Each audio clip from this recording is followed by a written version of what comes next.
Well, this is very interesting.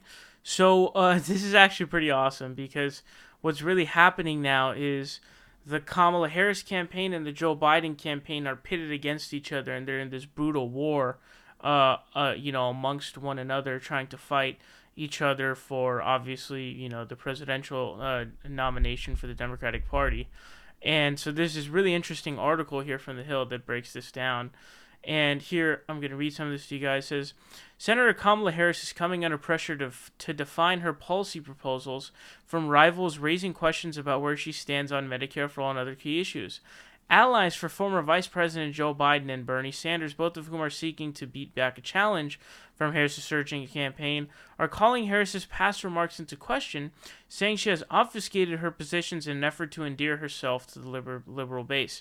Quote, I think her statements campaign are smoke and mirrors, said Dick Harpootlian, funny name, Biden campaign surrogate and the former chairman of the South Carolina Democratic Party. Quote, as the campaign wears on and as she has proved to prove details, I think she's going to find herself realizing this isn't a campaign for Attorney General of California. This is a presidential campaign, and what you say has to be verifiable, and so far it has not been.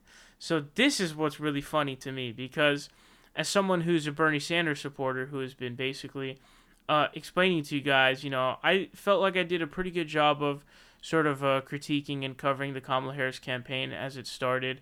And, I have come here explaining to you guys that she's clearly a fraud. She's changed her positions, complete 180-degree flips in the matter of, just 4 years, basically.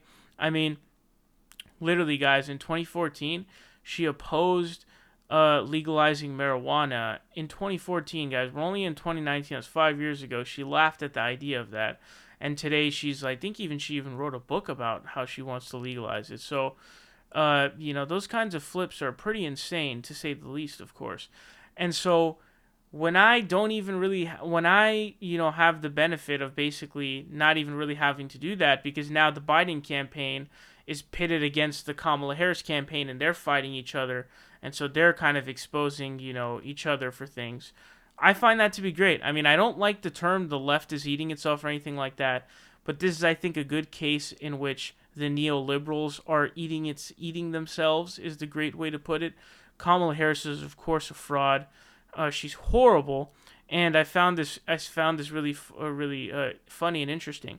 It also says people are responding to her for who she is and what she says about the future, said Margaret Willis, a Harris supporter and former Democratic candidate for governor of South Carolina.